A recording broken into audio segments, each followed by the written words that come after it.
Why are not times of judgment kept by the Almighty? And why do those who know him never see his days? Some move landmarks. They seize flocks and pasture them. They drive away the donkey of the fatherless and take the widow's ox for a pledge. They thrust the poor off the road. The poor of the earth all hide themselves. Behold, like wild donkeys in the desert, the poor go out to their toil, seeking game.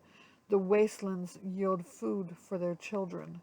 They gather their fodder in the field, and they glean the vineyard of the wicked man. They lie all night naked without clothing, and have no covering in the cold. They are wet with rain on the mountains, and cling to the rock for lack of shelter.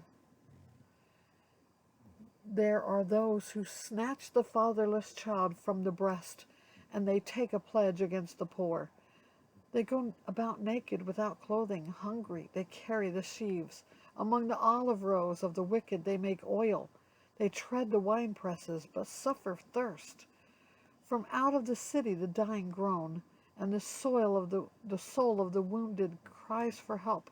Yet God charges no one with wrong. There are those who rebel against the light, who are not acquainted with its ways, and do not stay in its path.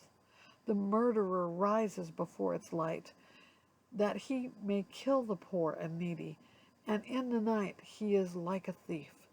The eye of the adulterer also waits for the twilight, saying, no eye will see me, and he veils his face. In the dark they dig through houses. By day they shut themselves up. They do not know the light. For deep darkness is morning to all of them, for they are friends with the terrors of deep darkness. You say, swift are they on the face of the waters. Their portion is cursed in the land. No treader turns toward their vineyards. Drought and heat snatch away the snow waters.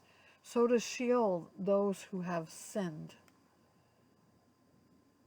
The womb forgets them. The worm finds them sweet. They are no longer remembered. So wickedness is broken like a tree. They wrong the barren, childless woman, and do no good to the widow. Yet God prolongs the life of the mighty by his power. They rise up when they despair of life. He gives them security, and they are supported, and his eyes are upon their ways. They are exalted a little while, and then are gone. They are brought low and gathered up like all others. They are cut off like the heads of grain. If it is not so, who will prove me a liar, and show that there is nothing in what I say?